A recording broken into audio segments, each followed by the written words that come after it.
So I just thought I'd start off today with a little bit of background about how I started in photography. Like I say, my name is Paul from Paul Gapper Wedding Photography. Now, I used to work as a photographer while holding down a full-time job in the catering and hospitality industry. And I was shooting a lot of what they call stock photography. So that would be pictures of various roads, scenes, various buildings, hospitals, theatres. So basically, if the newspaper was writing an article that they wanted some pictures to go with it, they would go to a stock photo library. The one I use a lot is a well-known one called Alamy. I have over 11,000 images on there altogether. And then one day I had an email from a lady who operated a small specialist photo library in South London called World Religions.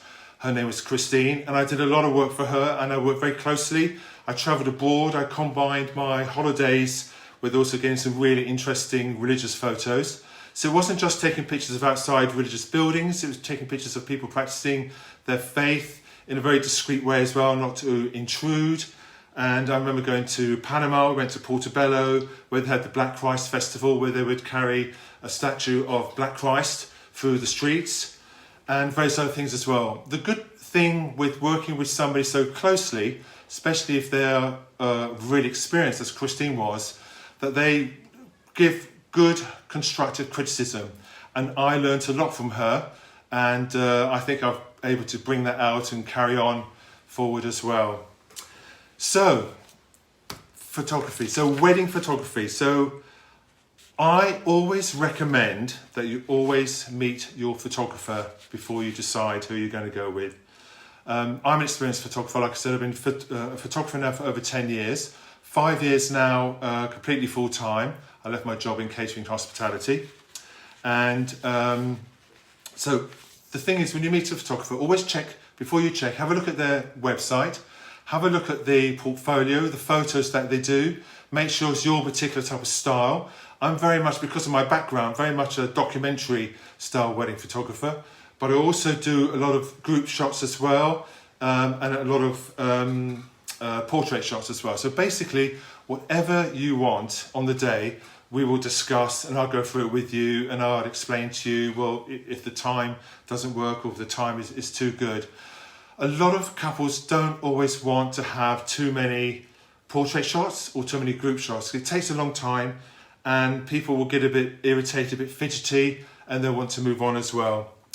So after our initial meeting, and if you feel that you want to book me, then I offer unlimited meetings all the way up until your wedding. So that means we can have meeting at the venue, and then we can have a pre-meeting to discuss the schedule of the day. I also offer free engagement shots as well with that. With the engagement shots, it's very good because you can get to know me, I can get to know you better. A lot of people are not really confident in front of a camera. They find it a bit hard. I mean, at the end of the day, it's new to everyone. We are not normally in front of a camera all the time. We don't work for a broadcasting company or anything. So it's always a bit strange, a bit odd, first of all. So engagement shots are a good way to break down that barrier. And then with the schedule of the day, sit down with you, and then we can go through what you have involved for the day. So if you're going for an all-day package, then you might want to have bridal preparations photographed. And if you have a large wedding, then I always recommend that we have a second photographer as well. So you can have a second photographer going to the groom preparations as well as the bridal preparations as well. So with the bridal preparations, the start time, I normally arrive just before or just when the makeup and hairstylists are actually there as well. That way it gets some nice candid shots of you having your hair done, the makeup, get the emotion of the room as well. Quite often the bride or groom, whoever's there, can be a little bit nervous just before the actual wedding ceremony. I think a lot of people are a bit nervous about walking down the aisle, especially in the church. As several brides have said to me in the past that they're a bit nervous in case they trip over or fall down the aisle or something. But I always say that never happens and everything will be fine. Consequently, actually there's a really good video on YouTube where the bride and her father are walking down the aisle and the photographer is walking backwards, so he doesn't look what's behind him. So he's taking pictures of them walking down, and then he falls, he trips into the font. So, I mean, that for me is a good lesson. This poor chap that fell over in the font as he was taking a picture. So I now always look behind me. So if I'm walking backwards, or before I start walking backwards, always check to see what's there. So it's going through the order of the day. So checking how much time we have in bridal preparations or groom preparations. And then I try to get to the venue, either the church or the registrar, before you get there. So that way I can take some nice candid shots of your guests, the groom or the bride if it's a two-bride wedding or a two-groom wedding. So I get some nice pictures, candid shots of them, get some nice pictures of the guests arriving as well, and general setup. And then get some candid shots all the way through the ceremony. So you can have some reading sometimes. So if it's whether it's the church or register office, there'll be no doubt some readings there as well. So get some pictures of that, which is quite important. And also the ring exchange, the first kiss, those are quite important things as well. The signing of the register, we normally have to do a mock-up one because of data regulations, data protection laws. We're not allowed to take actual pictures when you are signing the register. But I mean, we always have that set up. So if it's with the register office or with the priest or whatever, they normally do that for us. So then moving on from the church, normally I would discuss with you how you'd like your confetti shots done. If you would like, not everybody has confetti. Some people use bubbles. Some people have bubbles rather. Some people have balloons. Confetti is still, like this one here, is still normally the most popular. That confetti shot was taken to church in Putney, and they had a double-decker bus outside. But the actual the exit from the church was really narrow, so we actually did it along the pavement.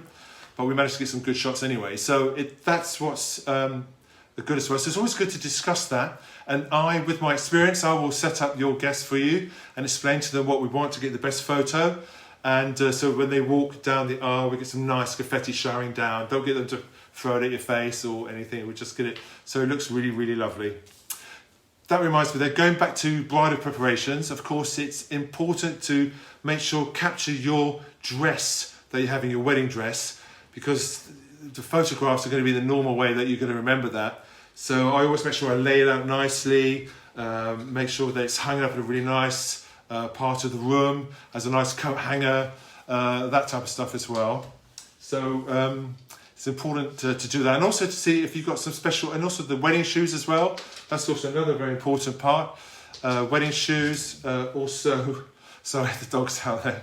Wedding shoes, also something new, something blue, something borrowed, anything like that. So the things that you might not necessarily remember in years to come, but I think it's very important that your photographer captures all those things at the same time as well, so that when you look back at your photos in years to come, you say, oh yeah, that's right, that was great granny's garter or something like that. So basically make sure you capture everything in the bridal preparations, not only the bride and the bridesmaids getting ready, but also that bit also. And also when the flowers arrive, get some nice pictures of those as well, set that up really nicely. And also perhaps just before we go, get some pictures of the bridal party, having a glass of champagne just before they leave, so they're having a good time and enjoying themselves. And then following from the church or the wedding venue, after the confetti, you might have decided after talking with me that you might want some portrait shots. So we go to a place that we've already discussed. So it might be in a nearby park, or it might be in another venue or somewhere around. So it's always important. I always make sure that in the back of my mind, I have a backup plan. So if it's raining, then we know what we're going to do for that as well. So that's why it's really good to have these meetings, discussions, go to the venue. To be honest, sometimes we just need to go once at the venue. These days, of course, we're having Zoom meetings. I have quite a few Zoom meetings at the moment with my clients and various things like that, which are quite good. But hopefully, in a few months' time, we'll be able to go out more, meet more, and then hopefully next year we'll be able to do a lot more than what we are at the moment. It's really good that yesterday the weddings that started here in England. I don't know too much about that, but I don't know too much about what's happening in Scotland or Wales, but I know that on the Guides and Brides website they've got quite a lot of information for that. So, after the service, after the confetti shots, we'll do some group shots, whatever you want to do. I always say let's just keep it down to about 5 of the group shots altogether, because if you do too much, people get a bit restless and a bit tired. And even yourselves, you want to enjoy yourself as well during your wedding. You don't want to spend all your time having a bossy wedding photographer or arranging you and having all your group shots. So I always recommend at least 5 minimum group shots. And one of the important group shots I recommend is everybody together. That way you can see all your guests outside there and everybody laughing. I get everybody to laugh and smile and stuff. And then we move on from there. So if you want some portrait shots, we do that wherever we've chosen to go and do that. So it could be a local park, could be, I don't know, somewhere really cool looking and stuff, and things like that. And then after that, we move to the wedding breakfast venue. So we could even do portrait shots there if that's what you wanted. But of course, this is all up to discussion. And some people don't like portrait shots. Some people just want candid shots throughout the day. And that's what I really like doing as well. It's just that sometimes to have at least a few group shots and a few portrait shots, you got that to remember. So if you want a nice framed picture on the wall or something, then that's something we could do. I mean, obviously this picture here was not set up. It was actually a raining day in Danson House, and Linda came up the steps, and it just looked. When I was doing the work on that in Photoshop, it just looked really good idea to have the umbrella, which is red naturally, to have that kept that in red and the rest in black and white. And I got that idea. If you go to IKEA sometimes, there's that big poster up there with the red bus, and everything else is in black and white as well. So that was the idea from that as well. Okay, so moving on from that, going to the wedding venue. So then again, we've discussed what we want to do. So taking candid shots all through the day, and some couples don't want any candid shots whatsoever. I shot a wedding last year, Rosie and Adam in Wandsworth, and we were at the County Arms. And we were outside, and they had this lovely old car, vintage car, which I think was used for Mary Poppins. And the chauffeur said to them, "Oh, well, you've got half an hour left on the car. Do you want to go for a ride around Wandsworth?" I mean, who wants to go ride around Wandsworth anyway? Let's be honest. And they said, and looked at each other, and went, "Nah, we want to go and have fun with all our guests." So they had a fantastic Yorkshire jazz band there as well, and they danced all the way through the night. The band walked all the way around the venue. They were outside. I was standing on the bench taking pictures from the top and everything. And we got some really great looking pictures. Probably better than we would if we'd had everything set up. So they looked really natural. They were fun. They were dancing. I don't know where these people get the energy from sometimes. It's just non-stop dancing at the weddings. But that was really good. So basically, what you want to do, I'm there to guide you and to help you and advise you as well. That's why it's so important to have an experienced wedding photographer on your day who can help you with how your day will unfold. And that way will give you the best part of your day, so you don't have to worry too much. Another bit of advice linking to that, I always recommend that you delegate as much as you possibly can. So if you've got your best man, that's the obvious delegation. And if the bride has a sister or head bridesmaid, delegate stuff to her as well. I've had so many bridesmaids or senior bridesmaids, I think they can be called sometimes, helping me with the shots, helping me, "Oh, we want this done over there, or we want this, can we have this please, Paul?" Absolutely, and it makes it so much easier. Then you as the bride and groom, or the grooms and the brides, you can just relax and enjoy the rest of your day. So partying all the way through for the evening. So after the wedding breakfast, so I'll be there making sure I capture all the speeches. And not only the people making the speeches, it's also important to catch reaction of your guests as well. So the emotion of the day, the emotion of the evening. So if there's anybody, that's laughing or crying, that's a really good thing to capture, not only the speeches.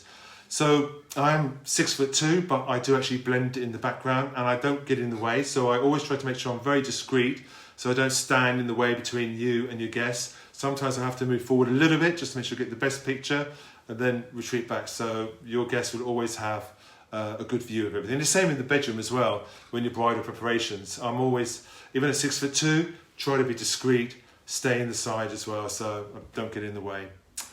So after the speeches, of course, is the cake. We saw the lovely cakes earlier today from Lusso, I think. Sorry if I got your name wrong, but they look really good, and it's so important to get some really nice pictures of the cake for you to remember as well. So I always make sure before you get into the wedding reception, I take pictures of the layout as well in there, and some nice pictures of the cake, different angles with nobody around there as well.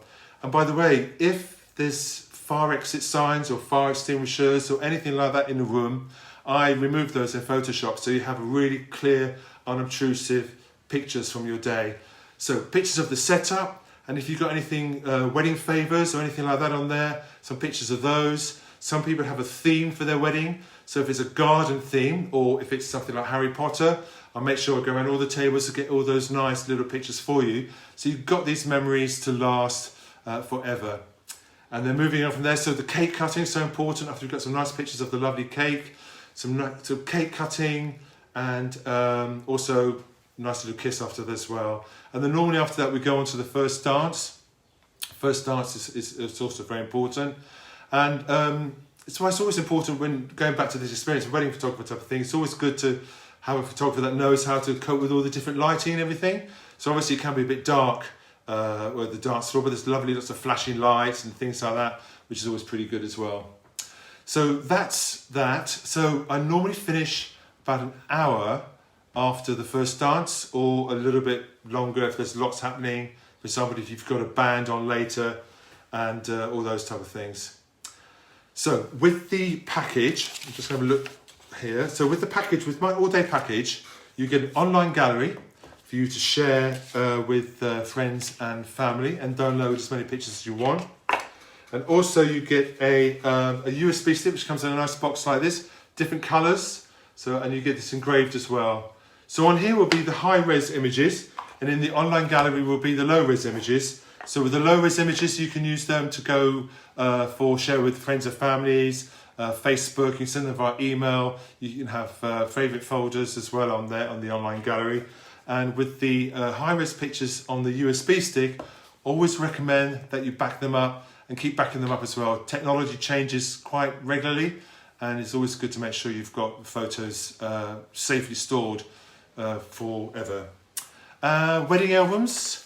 A lot of couples like wedding albums. Now, with modern day wedding albums, the card and the paper that we use can last up to 100 years, so they tell me, and I'm pretty much sure. So, for example, this was an all-day wedding in Burley, near Marlow in Buckinghamshire. So starting off from the day, again here you see I took the cake early in the morning because it was just downstairs in the room. The dress hanging up as well. It's got the dress hanging up by the door there, and then also with the bride Sophie getting ready in the mirror and the dress right next to it there as well. Rings, I put on the bouquet of flower just to make things look really, really nice and clutter-free and everything. Then we've got some nice candid shots here of the bride getting ready and then her bridesmaids cheering her up, because it can be a little bit stressful. First of all, I hope you can see that because I know the light's reflecting on there. And then there we are with the dress on, the flowers, and ready to go. So off to the church. We had a little bit of rain as we got to the church, but then after that it was really, really fine. Excellent. And then the group shot we talked about earlier, the massive one. Now, the church was in Marlow, so I don't know if you know Marlow at all, but it's got a really lovely, so it's right on the River Thames, so we took some nice pictures of Sophie and Chris's relatives by the Thames, by the front door, and then we had to go back because we were getting short on time, by the door of the church, I mean. And then, but it was really nice place, Marlow. You've got that lovely bridge. I don't know if you know at all the suspension bridge, so I don't know if you know Marlow at all, but that's really a nice place to go. And you've got the Complete Anglo Hotel opposite the church. And then another album which I use as well. So this is a similar type of album. This one, I always take these albums to wedding fairs. So some of them have examples of a whole wedding. The one you just saw there was just a glimpse of it. And this one is just pictures I've taken of various weddings. And as you can see with this book, it's seamless in the middle. So you can have pictures of one picture all the way across. So, and you don't see the seam in there. So when it's open fully, it's all done like that. So this was a nice confetti shot. This was at Morden Park House, register office not far from where I live here in South London. And lots more in there as well. This is, that's the Andes in Liverpool Street. I've got 2 weddings there this year. I hope we're going to be able to do them. Oh, and this one is Morden Hall Place. Morden Hall. Yeah, Park. Morden Hall Park. It does get a bit confusing with too many Mordens around. But anyway, so that's quite a lot of the weddings there. Now, I've got my 10 top tips here, which I forgot to mention earlier, but I'm going to go through them. I think we've still got about 5 minutes left. So my top 10 tips, we have actually touched some. For when choosing a wedding photographer, we have actually gone through quite a few. So always make sure, I always make sure that I'm smart when I meet couples for the first time. I don't always wear a tie. I don't normally wear ties at a wedding unless I'm asked to. So it's always presentation. And if it's a church wedding, you want your photographer to look smart, not in jeans, but you don't want them to look like your guests. So they've got to look slightly different, which I do. So I never wear a tie, or unless I'm, like I said, asked to. And I only wear a jacket when it's really cold. And so it's normally just a black one, so it's just like I'm, staff type thing, if you know what I mean. I always arrive early, especially if it's on the other side of London. I always allow myself at least 2 hours to make sure that I get to the wedding on time. So if I am delayed, I'll be there on time. And discuss things with me. I've done this before. I've done between 150 and 200 weddings. So anything you want to know, just ask me. And I've always got so many ideas. And if I don't have the ideas, I'll point them in the right direction. Organisation skills, the exchange of rings, first kiss, confetti, laughter. Hopefully the best man speech will be really good and everybody be laughing. So getting nice pictures, as I was saying, of your guests and everything. And it's a fun day. You want to really enjoy your day. So you want to just type of relax and let everybody else do the work for you. And that's definitely what I do. So we were due, the guys surprised, we were due to have our customer service awards earlier in the year, but of course it had to be postponed. So I just want to show this here. I got this for last year. So it's a finalist. I had the one from the year before. So customer service award, guys for brides, finalists. And a lot of it's to do with testimonials and reviews from your couples of the previous years. So if you go and look at my portfolio on Guides for Brides, I've got 106 testimonials there from happy brides that I've taken wedding pictures of for the last few years. And I've got some questions which I'm going to answer, which some people have sent towards me. What do you like most about weddings? Well, I guess the good thing about photographing a wedding, everybody is happy, everybody's in a good mood. Most of the time. No, they are really. Everybody is in a good mood. And the best bit as well is taking the picture when they've just done the first kiss, or they've just got married for the first time, and they look at each other, and that's just that expression in their face as the first time they've actually got married, exchanged rings. It's just so magical. So that's what I like about weddings there as well. Do you do black and white photos? Yes, I do. We had that earlier. I pointed it out where that was in Danton House in Kent. With black and white pictures, it's something I think you get with experience. So I like taking pictures. I like converting pictures in black and white if the background is an old wood type of texture, or if it's brickwork as well. That sometimes works quite well. And I think with experience comes the knowledge that you know when to convert a picture into black and white. And sometimes it's just nice, like that one there, for example. The red phone box was another cool addition with those guys at a wedding in Morden. And then this is another one. So the slideshow goes quite fast. So that's what I like doing with black and white as well. So you can convert it.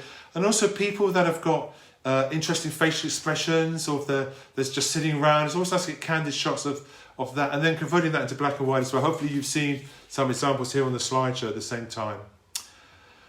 Another question get asked quite a bit is, how many photos will I receive? There are no limit to the amount of photos I take. You will receive all your fully edited images from the day. There'll be no duplicates, there'll be no unflattering images, and no failed shots as well. So in your final collection, you can have 400 or 500. It could be a few more. I did a two-bride wedding a few years ago, and we went to 6 different locations. And it was more than 12 hours, and I think they ended up with about 1,000, purely because we went to so many different places. So anybody can say, oh, I'll give you 1,000 photos, or I'll give you this, give you that. but you don't want so many pictures all the same. You don't want 5 exactly the same or 5 very similar. When I do take pictures, for example, setup pictures or group shots, I will take a certain amount, so I'll take a minimum of 5. That means that when I get back into the studio, I can edit them down so you get the best out of that pic. So you don't get any people with their eyes closed or scratching their head or anything. So I do the editing. So that's why I take a good number of pictures in a particular situation, then I edit them down so you don't have to do that and you get all the good ones there as well. I think we're nearly done for time actually.